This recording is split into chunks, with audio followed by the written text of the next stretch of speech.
మన భూమి తన చుట్టూ తాను తిరుగుతూ సూర్యుని చుట్టూ తిరుగుతోంది. భూమి అలా తిరగడం వల్ల భూమి మీద ఉన్న జీవం జీవించగలుగుతోంది. భూమి యొక్క భ్రమణం అనేది ఒక మనోహరమైన దృగ్విషయం. ఇది మన గ్రహాన్ని ఆకృతి చేయడంలో మరియు మన రోజువారీ జీవితంలోని వివిధ అంశాలను ప్రభావితం చేయడంలో కీలక పాత్ర పోషిస్తోంది. భూమి తన అక్షం మీద తిరుగుతోంది. ఇది ఉత్తర ధ్రువం నుండి దక్షిణ ధ్రువం వరకు దాని కేంద్రం గుండా వెళుతుంది. భ్రమణం ప్రతి 24 గంటలకు ఒకసారి భూమి చుట్టూ తిరుగుతోంది.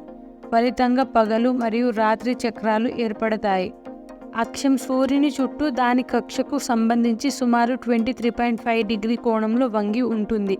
ఇది ఏడాది పొడవునా మారుతున్న ఋతువులకు దారి తీస్తుంది. భూమి యొక్క భ్రమణం మన గ్రహంపై అనేక ప్రభావాలను చూపుతుంది.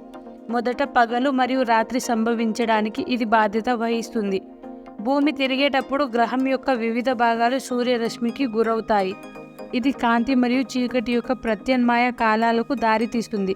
ఈ భ్రమణం ఆకాశంలో సూర్యుని కదలికపై మన అవగాహనను కూడా ప్రభావితం చేస్తుంది. భూమి యొక్క ఉపరితలంపై మన దృక్కోణం నుండి సూర్యుడు తూర్పున ఉదయిస్తున్నట్లు మరియు భ్రమణం కారణంగా పశ్చిమాన అస్తమిస్తున్నట్లు అనిపిస్తోంది.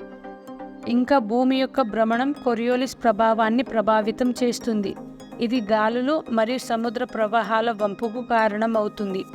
భూమి తిరుగుతున్నప్పుడు గాలి మరియు నీరు వంటి కదలికలో ఉన్న వస్తువులు ఉత్తర అర్ధగోళంలో కుడివైపునకు మరియు దక్షిణ అర్ధగోళంలో ఎడమవైపునకు మళ్లించబడతాయి. వివిధ అక్షాంశాల మధ్య భ్రమణం వేగంలో వ్యత్యాసం కారణంగా ఈ విక్షేపం సంభవిస్తోంది.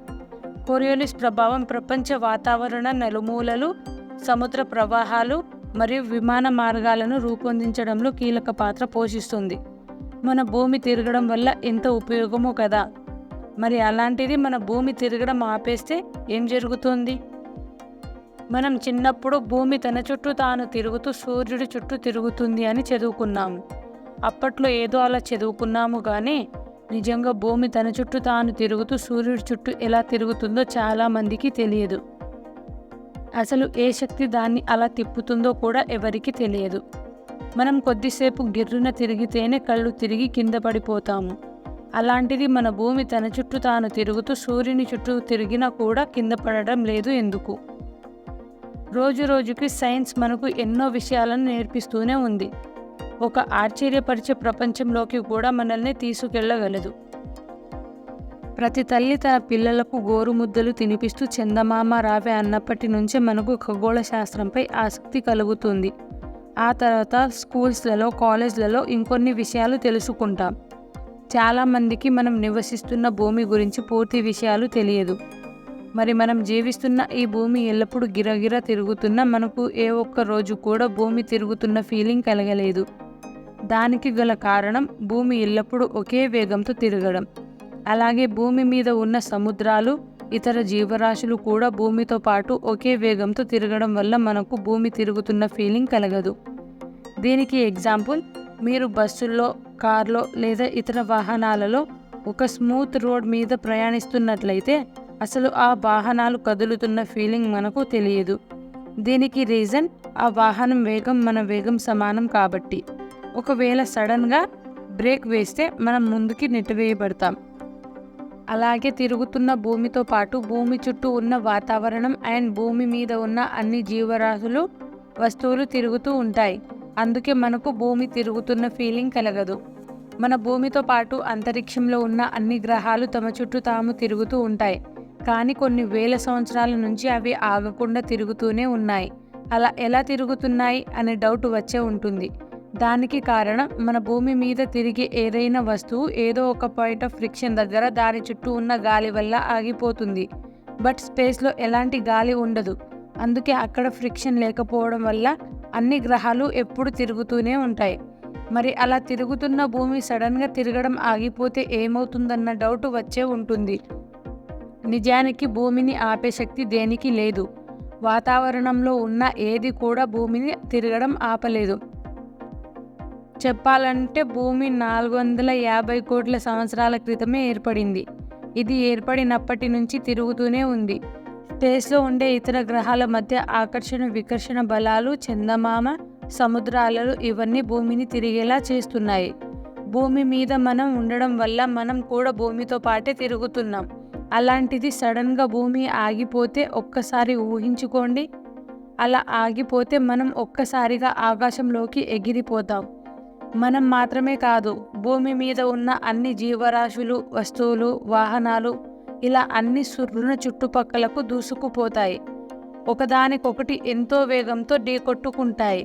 ఎంత వేగంతో ఢీకొట్టుకుంటాయంటే గంటకు 1609 కిలోమీటర్ల వేగంతో. ఒక్కసారి దీన్ని మీ మైండ్లో రివైండ్ చేసుకోండి.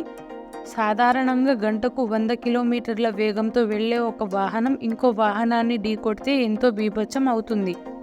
అలాంటిది గంటకు 1609 కిలోమీటర్ల వేగంతో అంటే అసలు ఏమైనా ఉంటుందా? తలుచుకుంటుంటేనే ఎంత భయంకరంగా ఉందో.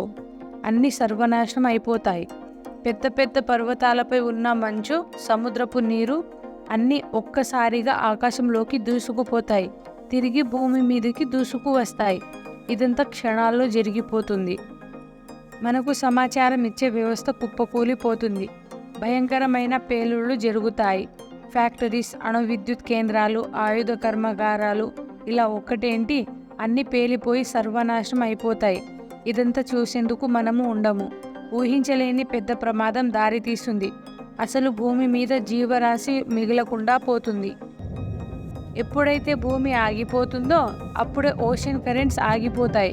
భూమి మీద వేడి విపరీతంగా పెరిగిపోతుంది. భూమి మీద ఉన్న అన్ని జీవరాశులు కాలిపోతాయి. భూమి ఒక్క అగ్నిగోళంలా మారిపోతుంది. సముద్రాలలో ఉన్న నీరు కుతుకుతా ఉడుకుతూ ఆవిరైపోతాయి.